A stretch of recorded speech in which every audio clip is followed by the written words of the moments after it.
I don't want to make the club not prestigious, but I do think looking back at last year's with Jayapal, I do think th- we'll get into this when we get into the figures for this year's commendation. Um, but one thing that's been hard for me about deciding on the finalists and then also who's going to be the ultimate winner is like the longevity of some of these folks, right? You don't want to put them as the winner and then next year it's like, okay, they're back again, still causing trouble. And when it comes to Jayapal, I think that a lot of these problems are still in play, if I'm Hmm. right. Yeah. And I think we could maybe give Jayapal and maybe at large the Progressive Caucus in general a kind of permanent condemnation um, for uh, for their actions in 2022. Well, if people will rewind about a month or so ago, forever time is, with this rail thing, and Hmm. all of a sudden AOC and a few other people were tweeting out, no deal without sick pays or whatever. Conspicuous as was Jayapal, and that I think was an indicator looking back that which way that was going to go, and I think that moment we can't have this special without talking about that moment because that was a Hmm. dire failure and a failed test. Biden himself to start with, like a guy who had a strong vote on that, a similar situation in the 90s, um, when it actually push came to shove, he was nowhere to be found in actually like whipping for what was right there. And then to our more progressive allies, like we know what, and I'm thankful Talib at least did it, even if it was the revolving cast of heroes, as people point out, which I understand like the cynicism, but Wait, I'm not trying to get into a yeah, fight on this. I really don't get that argument at all because like look, right, if you, and I'm not saying you're making this, but like the argument that like they're getting together and are sort of like picking one person like, oh, you could be the good one this time, the rest of us will be bad. I think right, it's far more likely. I mean, just going back to the railroad, just really quick for people who aren't familiar. Um, the railroad companies understood that no matter what, at the end of the day, the United States Congress, the United States government was going to deny these workers their fundamental rights to strike. They understood that. That's why this contract fight has gone on so long. They knew that, be it Biden or be it Trump, somebody's going to come in and save their asses, right? Um, it's despicable, and I still hold true to everything that I said in the immediate aftermath. That I don't think yeah, anyone who calls themselves a socialist should ever say, "I'm going to vote against people's rights to strike." I just think right, it's as simple as that. The yeah, politics is one thing, simple as that. If your role in politics, particularly being in the vast minority in terms of elected officials, is to be continuing to build understanding, awareness of what democratic socialist politics represent, you can't be sitting here saying we're going to line up precisely, with the majority and saying you guys don't get the right to strike, right? exactly. Debates about, okay, what was come from the unions, blah blah blah. Drop in all that. The rotating cast of characters argument that people make. I'm sorry, it's just so much more likely to me, friends, that they got bad politics. That Yeah, AOC has bad political instincts. That Bowman has bad political instincts. That Ilhan Omar has bad political instincts on these kind of things, versus some vast conspiracy to try to keep you hooked. It comes from media poison, I think, on a lot of people on the left side, where they really can only view politics in the sense of like theater performance that they're watching, instead of what it actually is like a complicated matrix of power, where a lot of people don't have the courage or the institutions or the capability or the capacity or the willingness yeah, to come and make those kind of fights. So anyway, I'm not trying to say you were saying that, but like the argument that like they're all getting together and on a phone call, and they're like, all right, Talib, you're due for like a pat on the back from the progressive online media. right. Wrong-headed in my opinion. Exactly, it's silly, and I mean, my whole thing is it doesn't even matter anyway because one, it's like it's what's.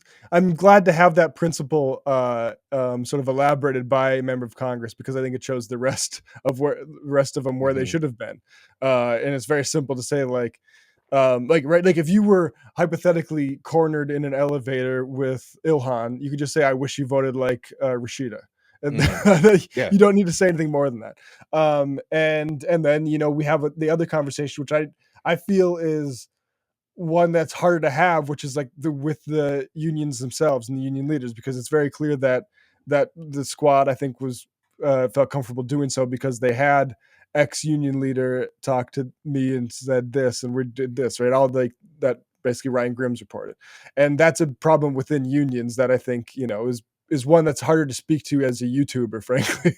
Hmm. I think that's something that has to be dealt with by the rank and file. But I think it is important to point out when rank and file is different, that differs from leadership.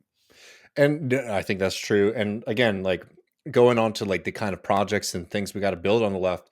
The fact is from everything that I understand, that Rashida Tlaib is much closer to like DSA membership than the other elected officials are, and I think that that's why she votes the way that she does on these kind of things, Yeah, versus other people who sometimes they stand with DSA politics, but I think more broadly they stand with like the progressive movement, quote unquote, which I think, as we've seen, is something that is like we're certainly allied with and have a lot of particularly like short term similarities with. But when push comes to shove, there's people who are fighting for nicer capitalism. There's people who are fighting to end capitalism, right. and Yeah, I'm happy to see Rashid, show up more on the TSA Democratic Socialist side than some of the other progressive folks. But even talking about the squad, as I think we're getting to, Matt, I think misses one of the fundamental factors of politics, is that movement is very much embedded in a larger one in Democratic Party politics right now, which is the Progressive Caucus, which is run by Jayapal. yeah, And I think we talked in 2022 how the second that they started accepting the Biden administration's rationale for separating votes, that they were basically setting themselves up to lose. 2022, did I say 2022 a second ago? I meant 2021. In 2022, we saw that happen time and time again. How the promises that the Progressive Caucus sort of thinking they're playing, you know, five-dimensional chess, it became very clear that they were just getting played over and over and over again. yeah, yeah. And I mean, you said, I mean, this rail thing was basically a repeat of that. Rail, you saw it with the Inflation Reduction Act. Um, we're seeing it again with student loans. That political coalition has shown themselves to be incredibly weak, Yeah, despite the fact that they have significant numbers. I'm not talking about the squad DSA people. I'm talking about the quote unquote Progressive Caucus, which again is like one of those terminologies, and it's such a big tent, that it's sort of difficult to understand what anyone means. But they're not acting like even like a progressive bloc against the centrists in the Democratic Party at this time. And again, going back to like people who you could certainly throw in the ring for bum steer of the year, Matt, Kristen Cinema, a Mansion. Um, I will say again, because this is a fuck around holiday but no special, we one's don't taken have the their most rigorous rules for what the bum steer of the year is, man, in fairness. right. But like for like we know what Mansion is. We Yeah, know what exactly. cinema is. And sometimes like they become very, very helpful kind of foils for the failure that is like the Democratic Party under Joe Biden today, to say, oh, it's Mansion, he's doing obstruction again. Oh, it's cinema, she's doing obstruction again. It's your party, man. You run the shit. Y'all showed that you ran the shit when Bernie Sanders ran both 2016 and 2020. And now you'll got to deal with the responsibilities for your inaction on these kind of things. You can't just point to Colbert and Manchin or Yeah, ex-radical Kristen Cinema, which, by the way, we should definitely do a show on her her book, dissertation. Yeah, Necropolitics. yeah. Yeah, yeah, yeah, exactly. That's I don't, if you're increasingly less popular, you're not steering anybody. Hmm. You've gone off on one for a bag, basically, like, or for whatever. But like you're not that's not the, like you said, like nobody's, that's not damage being done to like people's understanding of the world. They Hmm. just need to know that those are corrupt politicians. Like that lesson over. Um, So I think we're giving Jayapal a kind of a legacy bum steer of the year. yeah. She's not You out know of what the it hall. is? Yeah. We have a situation in the NBA now where Nikola Jokic, the center of the Denver Nuggets, is probably by all advanced metrics, unless you count defense, you can make a case for Giannis, but MVP caliber season he's got going on right now, but he's won the previous two. And you can't really give it to him 3 times in a row unless he wins a championship or something like that. That's the thing with Jayapal. Like she won it last year. Doing it 2 times in a row, like we do want to, it's important to say, but you need a little bit more juice to get it consecutively. Mhm. Anyway, basketball fans will Well, get let's that. get to another one of our nominations, and that is President Joe Biden. And despite what Tony says, neither once of these guys explain how they get the laws passed that they want with the Congresses we have. All they accomplish is making more leftists hate Democrats. And I'll say, first of all, more leftists should, because the Democratic Party is a party of the wealthy and the elite. And just like when we had a representative on, for example, from the Debt Collective, the kind of constant drama that you see in Congress is not a reflection of the Democrats just losing at politics because the system is too hard. It's because of their very clear unwillingness.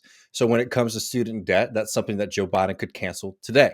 Even still, with all this stuff, and the legal mechanism that he used was one that they recognized when they were going into the process of canceling student debt, was one that was going to be challenged, right?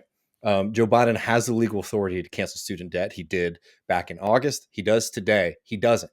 That is a actual choice of the Biden administration, not one of, oh, the math in the Congress looks this way or that way, right? These are deliberate choices of the Biden administration and the ruling party in government in the United States of America, and that's the Democratic Party. And people should be held accountable for their actions. I think it's perfectly fair, for example, to say, like, I don't blame Rashida or AOC, for example, that the contract was forced on the rail workers. I do blame AOC and Bowman and the rest of them for not making a bigger fight and not recognizing that by voting for this kind of thing, you are complicit in participating in the same kind of system as your Republican colleagues and your Democratic Party colleagues. And that should be the point when you don't have the numbers, is making it very clear to the American people what side people are on. And the Biden administration has time and time again showed themselves to be very, very weak in their commitment to any of these kind of more progressive policies that they ran on. So if it's the student loan fiasco, right, which is, again, something that Biden could deal with tomorrow, they refuse to do it, right? And if you want more information on that, the breakdown of the legal mechanisms there, you can go and watch our episode where we had a representative from the Debt Collective on to talk about it. These are deliberate choices by the people in power in this country, and I'm not going to give somebody a fucking free pass when people are struggling in this country. I don't know why you think we should be doing that. So from Biden getting played on the student loans, and not even getting played because they knew what they were doing. They knew they could hold up the shiny thing, let it sort of falter for their weakness. I mean, I'll tell you one thing, Matt. When when this abortion decision went through the Supreme Court, I thought we were about to be gearing up for a fight in this country. Where has that been? When you think about a state like Texas, my home state where I live, one of the largest states in the country, where abortion is effectively outlawed, and the Democrats don't have any kind of nuts to fight back and to push back on this kind of thing. It's truly despicable Yeah. from a political level. They were very happy to try to ride that wave to maybe do well in Pennsylvania and in other states in this country. But where was their investment or interest in a state like Texas in trying to fight and claw back on these kind of things? Not only did Beto lose, but there was a very clear lack of care in trying to run and win statewide and like local level office in a state like Texas. If when Biden goes up and he says, I believe a woman has the right to choose and we will fight tooth and nail for that. Where was the investment? Where was the fight from the Democratic Party in a state like Texas to make sure that that's the kind of thing, right? Again, it's rhetoric over politics for the Democratic Party. And that's why we're in the mess that we're in, because politics is cyclical. And if this is what happens after the most important election of our life, as 2020 was, as 2016 was, as I'm sure 2024 will be, claimed to be again, you just let the right just run up wins with minority governments, with a willingness to do whatever they can, and you see timidness from the Democratic Party. I mean, it's despicable. You look at the Inflation Reduction Act, where something that is as far away from a policy like the Green New Deal that we could have in this country.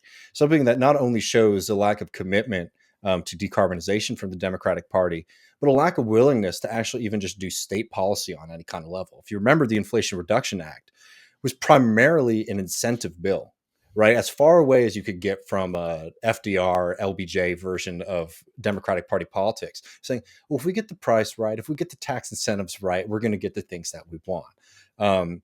And you see something like the Inflation Reduction Act, which people were praising as like this grand opening in politics for dealing with climate change.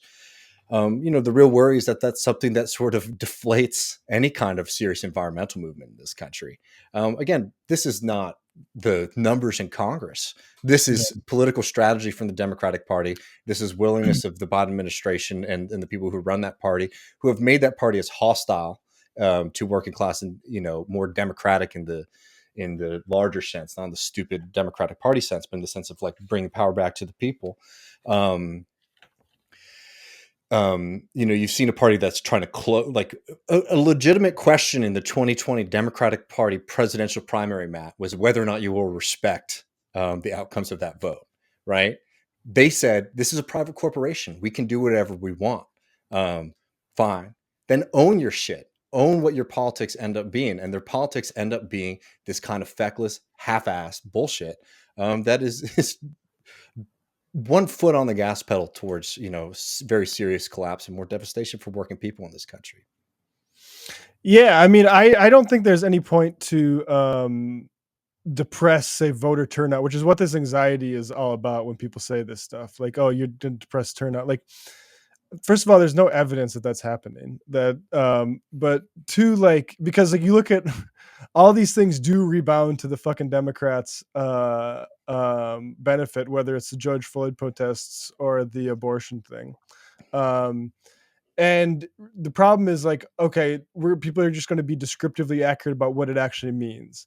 And look, I do think that generically speaking, with some major asterisks that are definitely worth keeping an eye on, a Democrats in power will lead to better policy outcomes than Republicans.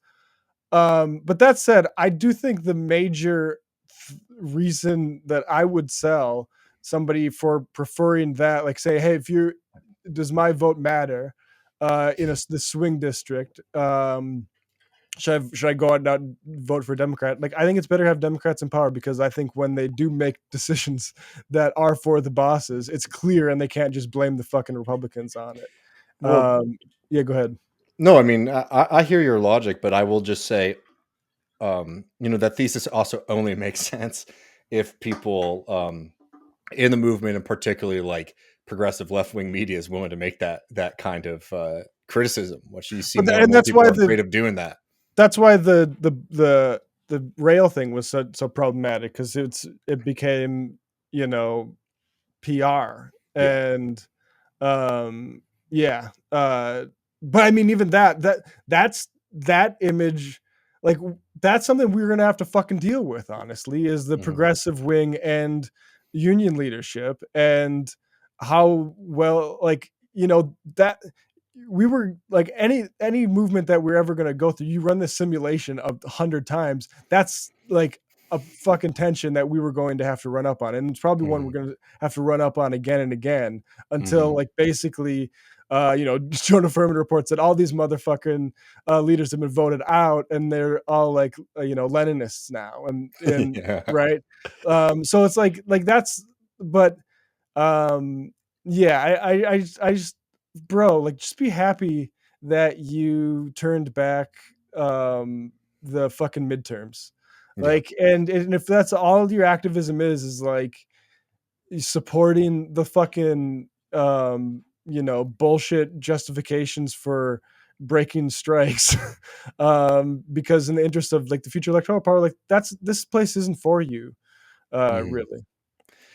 Jonathan says, right, and I appreciate the super chat. He says, "Why not have a second award called the Jayapal of the Year? That is only eligible to bum steers who should be allies to workers but fall short." It's a good idea. We might do that Okay. next year. Yeah. Yeah, we can include more folks. So Biden's a candidate, I think, for what we just said, and I think for most of our coverage since the beginning of Left Reckoning.